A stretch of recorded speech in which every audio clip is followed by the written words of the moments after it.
que yo saco, lo que yo comparto. En todo momento es porque yo estudié, cuando han estado escuchando la radio, ¿verdad? En la mañana en la radio, cuando yo voy a la radio, ¿sabes lo que yo comparto cuando hago el devocional? Lo que estudié esa mañana. Lo que leí esa mañana, yo simplemente vengo a compartirlo. Y así el Señor te va utilizando. Y cuando vas, entonces, espérate, habíamos hablado introducción, enfoque, aplicación personal y conclusión. ¿Verdad que sí? Y ahí entonces usted lo agarra con un buen llamado. Escúchame bien, siempre hago un llamado. Siempre hago un llamado. ¿Por qué? Porque en una predicación usted está tratando de transmitir o de exponer información de Dios y usted quiere que la gente tome decisiones. ¿Verdad? Hermanos, hermanas, en el caso de David, ahora, ¿cuántos de nosotros nos andamos con la mente a veces para por allá con los barros preñados, en Puerto Rico? ¿Verdad? ¿Cuántas veces nosotros, en vez de estar poniéndonos, enfocándonos, vamos a tomar una decisión hoy para dedicarle más tiempo al Señor? ¿Verdad? Ese es el propósito del sermón. Si fuera ese sermón, y eso me lo saqué de la cabeza ahora mismo, ¿verdad?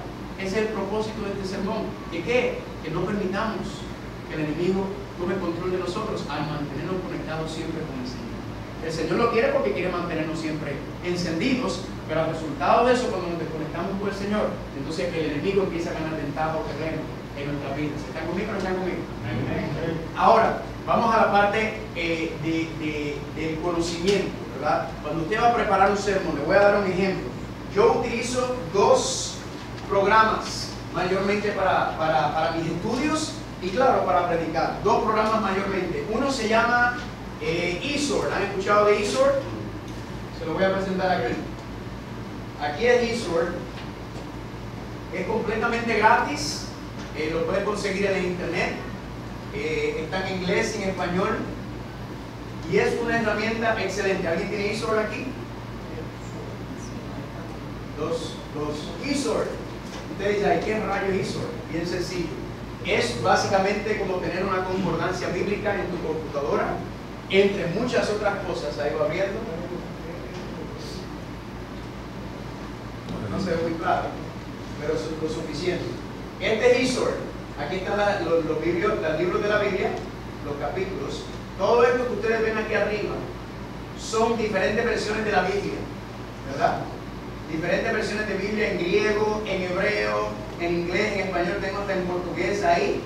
Aquí al lado son comentarios bíblicos, muchos comentarios bíblicos de diferentes denominaciones, ¿verdad? Me gusta siempre mirar.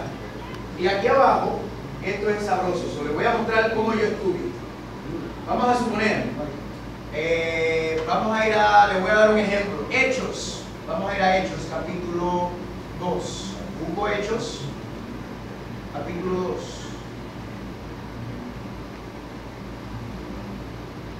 Hechos capítulo, vamos al capítulo 1, versículo número 8. Sí, ya está incluido todo, y todo esto es completamente gratis. Este es uno de los instrumentos que yo utilizo cuando estudio diariamente. ¿Están conmigo? Pero también se puede aplicar. Ahora voy a buscarlo en español, le vamos a buscar la Reina Valera. Aquí está la Reina Valera, muy bien. Aquí está, y vamos a buscarlo. Le voy a dar un ejemplo. Cristo dice aquí: pero recibiréis poder cuando haya venido sobre vosotros el Espíritu Santo, y me serán testigos a la vez en Jerusalén, en Judea, en Samaria y hasta los últimos de la tierra. ¿Cómo es posible? De hecho, de esto voy a hablar un poco mañana.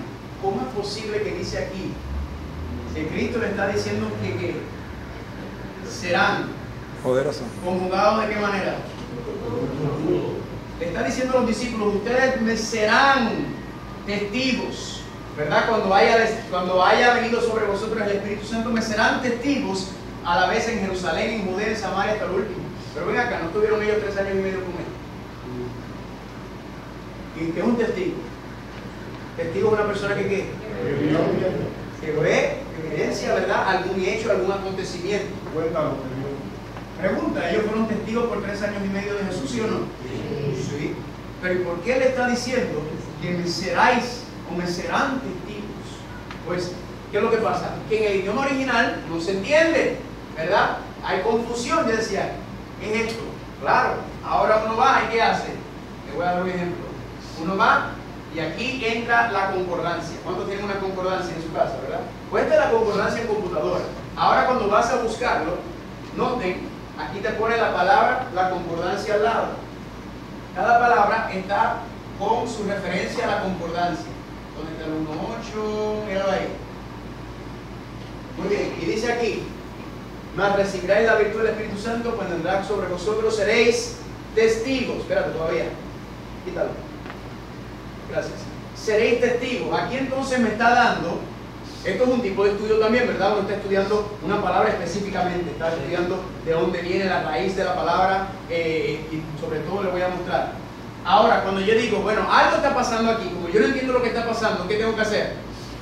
No me puedo ir superficial. Superficial es que está en español, eso es superficial. Si yo quiero irme más profundo, ¿dónde tengo que ir? Ahora ponlo, por favor. Dale doble clic. Dale doble clic mejor. Ajá, exacto. Y noten aquí ahora, ¿qué pasó? Aquí está. Ahora me está diciendo, aquí está la palabra en griego. Me está diciendo, no se ve, pero es la palabra martus. ¿Cuál es la raíz de la palabra martus? ¿Verdad? Es la raíz de la palabra mártir. ¿Qué es un mártir? Una persona que muere por una causa. Ahora el contexto cambió completamente. ¿Por qué? Porque ahora estoy entendiendo que ellos fueron testigos oculares por 3 años, pero no, la palabra testigo no es lo que busco decir. Aunque la palabra testigo compromete, va con la palabra mártir. ¿Por qué? Porque un mártir es una persona que da testimonio de su amor por Dios. ¿Están conmigo? Pero en el contexto hebreo, cuando está utilizando la palabra martus, es que es un mártir, una persona que da su vida. Por ende, cuando Jesucristo le dijo, ¿ustedes qué? Ustedes, cuando venga el Espíritu Santo, ustedes van a dar verdadero testimonio de mí porque van a dar su vida por mí. El contexto cambió completamente. Y ahora está diciendo, pregunta, y mañana vamos a estudiar ese tema. Le di porque eso es uno de los ejemplos que más me impactó cuando yo empecé a utilizar este sistema. Porque ¿qué te dice? Entonces, que ellos por 3 años y medio, pregunta, ¿ellos fueron verdaderos testigos? Escucha bien la pregunta. ¿Por 3 años y medio fueron ellos verdaderos testigos? No. Ellos pensaban que sí, pero tan pronto se calentó el asunto, aquellos que dijeron, no, nunca te vamos a ir, tan pronto vino, ¿qué pasó? Todos salieron corriendo. No estaban listos para ser mártires. Ahora, cuando Cristo entonces viene de habla, dice, ahora ustedes están preparados para ser mártires. O sea, para dar mi vida, y eso es el verdadero testigo del Evangelio. El que ama a Dios tanto y tanto que está dispuesto a dar su propia vida por él. El que está dispuesto a dar su vida por el Señor ha soltado el ego y el yo. Y está dicho, ya no importa lo que tengo que hacer con mi vida, Señor, sino que yo estoy listo para morir por ti si tiene que ser. Amén. Ese es el testimonio verdadero. Y por eso es que la Biblia dice en Apocalipsis capítulo 3, cuando habla de la iglesia de la Odisea, dice que Cristo es el testigo fiel y verdadero. En todos los contextos esa frase se puede tomar, pero noten, entonces noten lo que hace aquí el sistema. Ahí agarré la palabra, vamos a ver si lo puedo subir para verlo más claro. Ok, aquí me agarró la palabra mártir. Déjame ir aquí primero. Aquí pongo en la Strong. Aquí está la Strong. Y note lo que me dice. Martus, aquí. Of a certain affinity, un testigo, literalmente judicial o figurativamente, generalmente, por analogía, un mártir. Mártir, registro, testigo. Entonces, note lo que hace la concordancia Strong. Te dice que esa palabra se utiliza que 34 veces en el resto de la Biblia. La misma palabra se utiliza. Ahora la pregunta es, ¿dónde? Ahí yo vengo aquí y yo uso esto aquí, cliqueo y note lo que me hace. Aquí me da todos los lugares en la Biblia donde aparece esa palabra. ¿Están conmigo? Y te dice, claro, este es solamente utilizando King James, hay en español. Nosotros lo tenemos. Si quieren, a alguien le puedo pasarle la concordancia, el eSword en español, y después ustedes se lo siguen compartiendo de alguna manera. Aquí entonces, ¿qué hago? Ahora le digo una pregunta. Ahora, a veces la gente me pregunta, ¿y cómo usted puede estar 3 y 4 horas estudiando la Biblia? Pues mira, le doy un ejemplo sencillo. Santiago capítulo 1, le voy a dar otro ejemplo. Y eso, encima de eso, yo estoy enfocándome en esta palabra. Todo lo que yo busque aquí, va a estar relacionado con ese versículo 8 de alguna manera. ¿Están conmigo? Y ahí lo siguen indagando, buscando. Ahora les voy a dar un ejemplo más. Vamos a buscar la palabra concupiscencia, ¿verdad? Santiago, capítulo 1. Santiago, capítulo 1. Santiago entonces viene aquí y dice: bienaventurado el varón que viene a la tentación, porque cuando uno es tentado por su concupiscencia. Míralo aquí. Aquí está Santiago 1:15.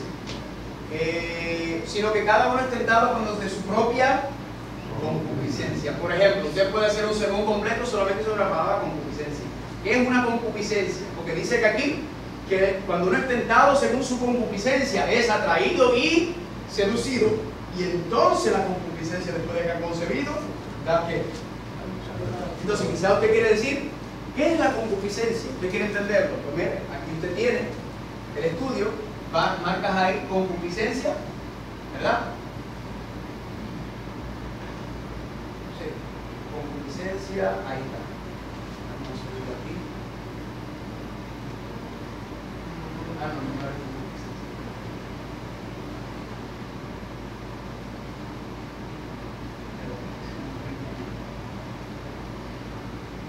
Aquí está. Lo primero vamos a ver el Strong. Solo le estoy dando un ejemplo. Fuimos al Strong primero. ¿Ok? Aquí está la palabra en griego, epitumia.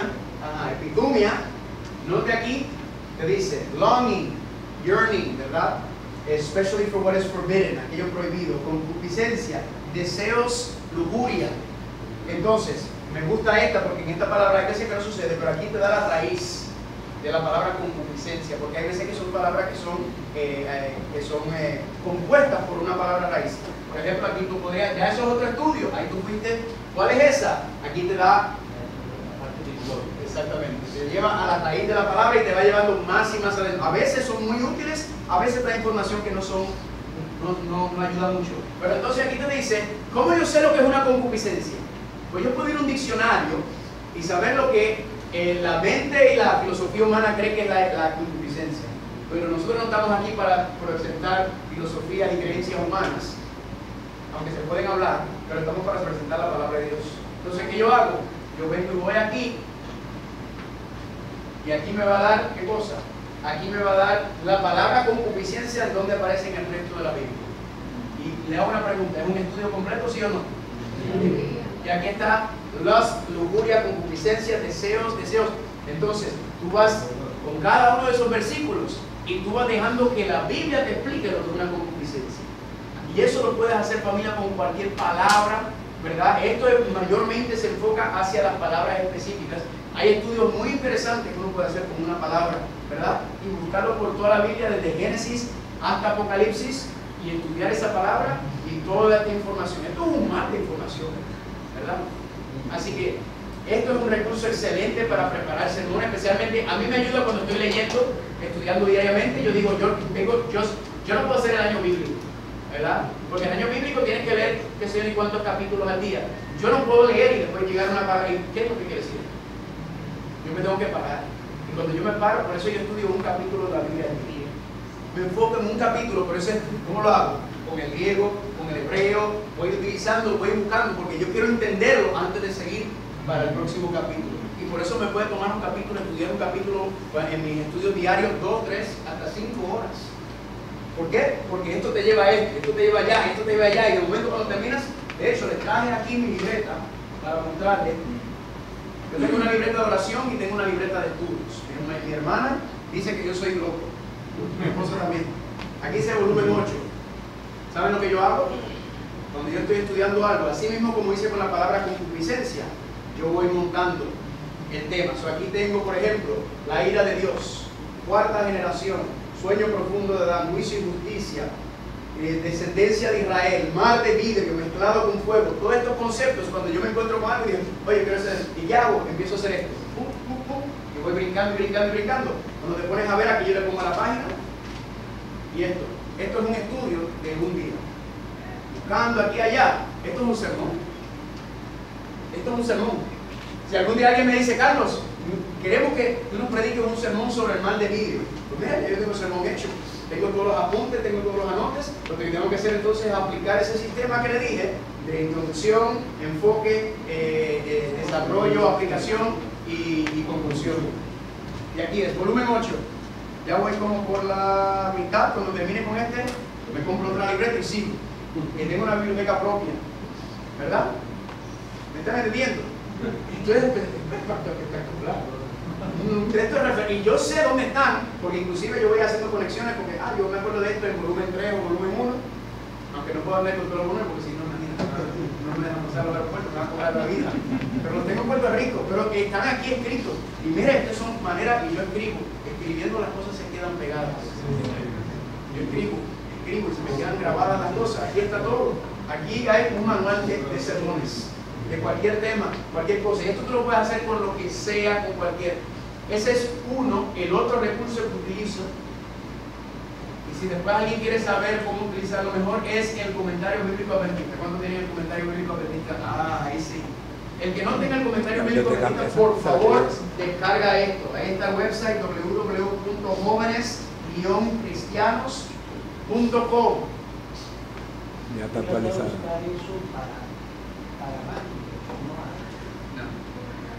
No creo que hay más. Eso sí es verdad. Hay uno que se llama Pero actualizado. Pero tiene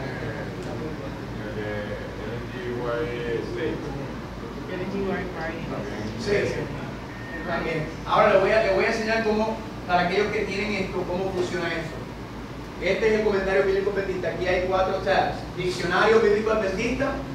Cualquier palabra que esté en la Biblia, ahí va a aparecer.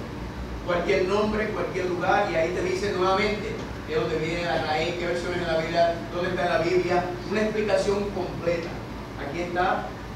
Esos son la Biblia, pues la Biblia ya la sabemos. Aquí está el comentario bíblico adventista, aquí están los 7 tomos, ¿verdad? Eso no es nada nuevo. Y aquí están los libros de espíritu de profecía. Ahora, ¿qué es lo espectacular de este programa? Para preparar sermones, te voy a dar un ejemplo. No lo hice esta vez, pero lo había hecho anteriormente. Aquí está la búsqueda, ¿verdad? ¿Lo vieron aquí? Aquí está la búsqueda. Vamos a suponer que te dijeron, mira, queremos que nos preparen un sermón sobre la abominación desoladora. Y tú, ay, ¿qué hago? Voy a pedirle al pastor que me dé. No. Esto lo hace, esto le consigue toda la información y te lo pone. Y tú lo único que tienes que hacer entonces es leerlo y organizarlo. Voy a poner aquí, mira, abominación, esto no se crean, yo lo hice esto para hacerlo. Pero sí, la primera vez que lo leí, abominación desoladora, ¿verdad? Aquí lo puse. Ahora, ¿dónde quiero encontrarlo? Ahí está el comentario bíblico. Vamos añadiendo el comentario bíblico, la Biblia, el comentario bíblico y el espíritu de profecía. Incluí los 4 tabs. Ahora, ¿qué hago? Vengo y pongo la búsqueda. Voy a subirlo a 100. Y le doy comenzar búsqueda. Noten lo que hace ahora. Noten lo que hace ahora. Ok, muy bien. Aquí no se ve bien ahí, pero se lo voy a leer desde aquí.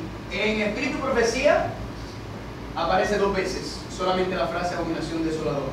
En la Reina Valera 64 dice ahí, ¿verdad? 4 veces. En el diccionario bíblico adventista 5 y en el comentario bíblico adventista 7 veces. Ya te organizó toda la información donde esa frase, abominación desoladora, aparece. Ahora, ¿qué te toca hacer? Ahora ponte a leer y tú empiezas. Aquí está el espíritu de profecía, Maranata y testimonios para los ministros. Son los únicos 2 lugares en el espíritu de profecía donde la frase abominación desoladora aparece. ¿Están conmigo? Porque estoy siendo bien específico. Y yo vengo aquí, ¿qué dice Maranata? Ahí viene la cita y ahí le doy clic y me da el capítulo donde aparece el contexto de la palabra. Y ahí yo pego a leer. Por cuando veas el lugar de la abominación desoladora, y aquí te va explicando. Lo mismo te hace con la Biblia, lo mismo hace. Eso es una cosa espectacular, ¿verdad? Vivimos en un tiempo espectacular donde tenemos un manejo de información tan y tan acertado de todo esto. Le voy a compartir algo. Una vez yo me acuerdo que hice esto hace como unos 2 o 3 años atrás, estaba preparando una semana de reavivamiento y estaba hablando sobre algunos temas y puse la abominación desoladora, ¿verdad? Específicamente, claro, tú puedes hacer los 4, pero si solamente quieres hacerlo con el espíritu de profecía decía, lo haces. Y puse la abominación desoladora. Me sorprendió que solamente habían 2 citas directamente de la palabra. Luego puse la imagen de la bestia, 10 citas. Luego puse, y esto fue mi experiencia haciendo esto. Luego puse en la marca de la bestia, 20 citas. Luego puse, no sé, la bestia, me aparecieron 40 citas. Pero luego puse perfección de carácter, 300 citas. Temperancia, 400 citas. ¿Qué me está diciendo el Espíritu de Profecía? ¿Qué cosas son más importantes? Que es bueno entender la bestia y la imagen de la bestia y todo lo que estamos hablando, pero más importante es la preparación para esos eventos. Solamente destinando aquí, preparando, yo decía, pues, pero, y todo el peso de la escritura de la hermana White va hacia qué? Hacia la preparación, ¿verdad? Y nos gusta la teología, que se los 24 ancianos, que se aquí, que se los redimidos, esas cosas son interesantes, pero a mí a veces llega un punto en donde a veces me aburre, ¿verdad? Que ya sea, ¿qué importa? Vamos a prepararnos, olvídate los 24 ancianos, sino aquí o allá, ¿verdad? Es bueno debatirlo y verlo, pero nuestro enfoque no debe ser en eso. Te lo digo porque yo estoy en grupos, en chats, donde hay un montón de teólogos ahí, y esos ahí se matan ahí días hablando y hablando, y yo no soporto eso. Porque uno agarra la palabra que se diga, usted dijo aquí, le cambió yo. A veces es divertido, pero a veces, como que, a veces queremos ser tan y tan teológicos que se nos olvida ser cristianos prácticos, ¿verdad? Y eso lo puede hacer cualquiera de ustedes. Me repito, familia, yo no estudié teología, yo no fui a Andros, yo no estoy diciendo que esas cosas no son malas, esas cosas son buenas, dependiendo si usted le da ese conocimiento y le da buen uso. El conocimiento junto con la sabiduría, ¿verdad? Lo que le estoy diciendo es que esto usted lo puede hacer en su propio tiempo y no es excusa tampoco. ¿Por qué? Porque la gente a veces, primero la primera excusa que me dice la gente, ay, que tú eres pastor. No pastor en el sentido tradicional, que me fui por la línea tradicional, yo entré al ministerio por otro lado, yo como que por la puerta de atrás, ¿verdad? Y la otra que la gente me dice es que, es que lo que pasa es que tú tienes tiempo y tú puedes hacer esto, y yo le digo, mira hermano, yo estaba trabajando como maestro en la ciudad de Nueva York. Ser maestro son 8 horas en el salón de clase. ¿Y cuántas horas fuera para preparar las 8 horas? 24. Haciendo maestría en educación. Y era una persona activa en mi iglesia y predicaba y hacía todo. Y aún con todo eso, yo le dedicaba diariamente de 3 a 4 horas a estudiar la Biblia. Amén. Y daba, con todo eso, en la semana yo daba de 10 a 15 estudios bíblicos. Amén. ¿Entiendes? Es asunto de cuál es tu prioridad. ¿Qué es lo que es una prioridad para ti? Si esto es una prioridad para ti, si el estudiar la Biblia es una prioridad para ti, si tú tienes gozo de estudiar la Biblia, cuando tú prediques, la gente lo va a ver. Amén. Porque el Señor te va a utilizar. El Señor quiere que tú compartas esta información, que tú llegues a otro. Al final del día, toda la teología, todas las clases, te puede ir a YouTube y puedes buscar homilética. Ahí le aparecen unos seminarios muy buenos en su general. Al final del día, lo que importa más que nada es tu conexión con el Señor. Amén. ¿Verdad? Y así como decía el Salmo capítulo 40, puso cántico en mi boca, puso palabra de Dios en mi boca, para yo llevarle el mensaje a otra persona. Estar preparado siempre para exponer la palabra de Dios, no solamente en un púlpito, en tu trabajo, ¿verdad? Con el vecino, en la tienda, en todas partes. Todos nosotros podemos ser instrumentos poderosos para el Señor. Amén. Así que estos son algunos recursos que quería compartir. Quería enfocarme, podía haberme enfocado en otras cosas, pero quería enfocarme durante esta hora que teníamos juntos en dónde puedo alcanzar la información y cómo puedo organizar mi sermón de manera práctica, sencilla. 4 partes, pueden ser más, ¿verdad? Y no me mire cuando yo predique ahora pensando que yo lo aplico siempre. Pero esto es lo que, como yo lo aprendí. Y claro, uno va desarrollando y desenvolviendo, y cada uno tiene un estilo peculiar. Yo me acuerdo cuando yo prediqué para 3 ABN, y tú sabes que yo estoy caminando por todos lados. Y ahí estaba el pastor Andrés Portes. Nos tocó predicar juntos, y él me miraba como si yo fuera un chico sin ley. Y él me dijo, muy bueno, después hablamos y le dije, pastor, usted me vio predicando, ¿qué yo puedo mejorar? No, fíjense de eso. Ese es su estilo. El Señor te hizo así con aquí para allá. Y a la gente le gusta, le llama la atención. Ese es tu estilo. ¿Están conmigo? No trates de ser Andrés Portes cuando prediques. No trates de ser Alejandro Muñoz. No trates de ser el Señor te va a utilizar a ti con tu victoria, con tu conocimiento, con tus idiosincrasias, con quien tú eres, para proyectar un mensaje. Y la manera como tú lo proyectas, yo no lo puedo proyectar. No se crea que yo no soy como fulano de tal. No, olvídense de eso. Usted tiene su propio estilo, usted tiene su propio. Dios te modeló, Dios te moldeó de una manera y usted quiere usar ese molde para alcanzar a otros. Y usted puede alcanzar a todo el mundo. ¿Está conmigo? Desde el más alto, el más teológico, si tu palabra, si tu estudio, si lo que vas a presentar está palabra de la palabra de Dios, usted impacta a cualquiera. El más chiquito hasta el más grande. Usted no te dice, que aquí voy a estar predicando frente a un montón de teólogos. Olvídese de eso, usted predica la palabra de Dios. Y el Señor te va a mostrar qué hacer. Y último consejo, por favor. Cuando te toque predicar un miércoles, un jueves, no esperes la noche antes para preparar. Amén. Empieza a orar desde que tú no sabes. Y dile, Señor, me toca predicar en tal día, o me toca exponer en tal día, ¿de qué tú quieres que yo predique? Y por medio de tus estudios diarios, el Señor un día te va a agarrar y te va a decir, aquí es, esto es lo que yo quiero que tú compartas con la iglesia. No lo que yo quiero compartir, es que la iglesia, esta gente está muy orgullosa, yo voy a predicar de orgullo para darle duro a la hermana. Ellos lo necesitan. Ese no es el propósito del culto. Usted deja que el Señor le diga qué es lo que usted. Y yo he cometido el error muchas veces de predicar lo que yo quiero. Y después me bajo ahí con el trago entre las piernas y el Señor te dice, no te lo dije. Yo no quería predicar eso. Amén. Amén. ¿Preguntas? Si no tienen alguna pregunta, por ahí me van a ver y me pueden hacer alguna pregunta. ¿Qué te recomienda el primero de la duración de un tiempo de duración de un sermón en el culto? Yo soy el peor para preguntar sobre eso.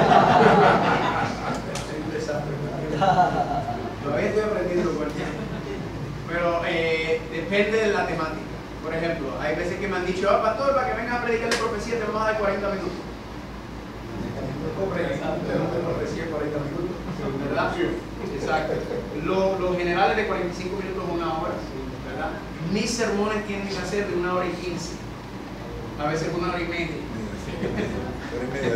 ¿Verdad? Sí, ¿verdad? Pero por mi forma de predicar, a mí me gusta repasar, si no me gusta repasar, hacer demasiado, ¿verdad? Me gusta traer, pero por el público que estoy trabajando. Pero por ejemplo, hoy estuve en las 2 iglesias que prediqué, las 2 prediqué 1 hora. ¿Qué más que prediqué? 1 hora. Sí. Porque uno trata de ser respetuoso con el tiempo, ¿verdad? Con eso. 1 y medio. 1 y medio. No. ¿Qué es lo que pasa? Yo aprendí en la iglesia de Dykeman, y yo soy de Nueva York, y decían, si está bueno, sigue predicando. El problema es cuando el sermón está malo.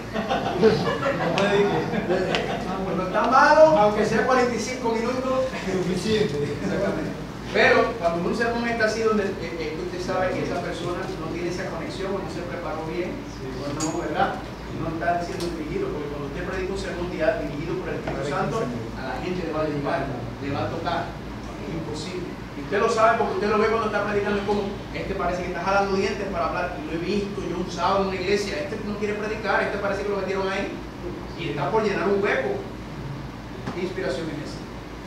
¿Entiendes? Y hasta un niño, he visto hasta un niño de 7 años predicar, y me lo he chupado de Dios. Qué cosa rica. ¿Por qué? Un niño, una mujer, un doctor, un economista, todos te van a presentar el evangelio desde una perspectiva diferente y le van a dar un enfoque que tú dices, wow, qué rico. Por eso es que usted con su talento, su experiencia, el Señor lo va a utilizar a usted. Las experiencias suyas no las tiene más nadie. Nadie las tiene. Y tú tienes una individualidad donde el Señor quiere utilizar esa individualidad para presentar su palabra a los demás. Me iba a decir algo, Marito. Pastor, yo siempre he tenido incertidumbre en cuando termino mi tema de predicación. Yo no soy de los que tardo tanto en hacer un llamado, pero ¿qué recomiendo usted? ¿Cuánto tiempo podemos tardarse haciendo un llamado? ¿Qué tan corto podría ser? Eso es una cosa que digo eso, porque ayer lo que yo hice ayer no es mentir. Estar ahí, ok hermano, vamos ahora, el Señor te está llamando. Como media hora. Yo cuando llegué a casa, yo no soy así. El llamado después, si usted da un buen sermón, una buena presentación y da un buen argumento y usted hace un llamado, dependiendo de qué tipo de temática es, la gente te va a responder inmediatamente. ¿verdad? Inmediatamente. Exacto. Pero por ejemplo, llamados de bautismo, eso a veces la gente les suena más. Un método, para aquellos si alguna vez van a presentar algún semana de evangelismo, un método que yo utilizo, a veces cuando todo el mundo está sentado y usted hace un llamado a la gente para seguir al frente, eso cuesta más, porque la gente como que se le martilla Entonces, una cosa que yo hago, un método que yo he aprendido a utilizar, que de hecho no lo hice ayer porque yo sabía que iban a haber un montón de bautismo y de la gente preparada ahí, me va a caer. Pero yo lo que hago es que hago primero un llamado básico cuando quieren darle gracias al Señor por haber, y todo el mundo se para, ¿verdad? No, todo el mundo se para. Y entonces ahí hago un llamado directo. Porque ya se levantaron, la probabilidad de que vengan al frente es mucho más. Porque ya se levantaron, entonces, ¿verdad? Ya no cuesta tanto. Primero no levantarse y después caminar. Ahora ya es caminar. Pero eso va a depender, dependiendo de qué tipo de temática. Hay llamados más fuertes. Cuando yo con llamada le digo, ¿qué hermano quiere decir hoy? Yo he sido un sinvergüenza y yo tengo que poner mi vida. La mayoría de los hermanos no van a venir al frente, ¿verdad?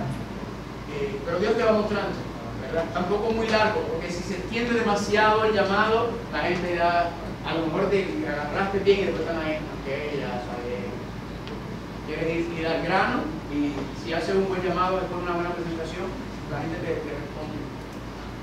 Y a veces no se hace llamado y a veces nadie se levanta. Cuando se levanta uno, de momento que eso es como un ring, se abre las compuertas y ya la gente va bien. ¿Alguna otra pregunta? ¿Qué tiempo recomiendas para un sermón? Lo que habíamos dicho, en 45 minutos, una hora se puede exponer cualquier información. Se puede, yo aprendí cuando yo estaba en Amazing Facts, nos ponían a hacer sermones de 5 minutos y empezar con un sermón de 5 minutos, porque usted no sabe si usted está en un tren en Nueva York y usted lo que tiene son 5 minutos con la persona, usted le predica un sermón ahí, ¿verdad? Pero normalmente en una iglesia 45 minutos es una hora. 45 minutos, una hora es lo ideal. Un poquito menos, un poquito más. Para que sea un poquito más tiene que estar bien bueno. Una recomendación ¿hay una recomendación específica para dedicar a los jóvenes? A los jóvenes. Bueno, uno tiene que tener un entendimiento, o mejor dicho, uno tiene que tener una base sobre los asuntos y las cosas que le llegan a los jóvenes. ¿Ah? Lo que le interesa a los jóvenes. ¿Qué le impacta? ¿Cuáles son los problemas que los jóvenes se están encontrando hoy en día? Dentro de su vida personal, dentro de la iglesia, dentro de cualquier cosa, ¿verdad? Porque un joven quizás no se relaciona. Claro, un buen sermón, todo el mundo se va a poder relacionar en el concepto espiritual, pero si usted está preparando una semana de jóvenes, por ejemplo, yo no voy a dejar de usar todo lo que yo estoy utilizando, ¿verdad? Y la palabra de Dios. Pero sí lo trato de hacer de manera que yo pueda entender las luchas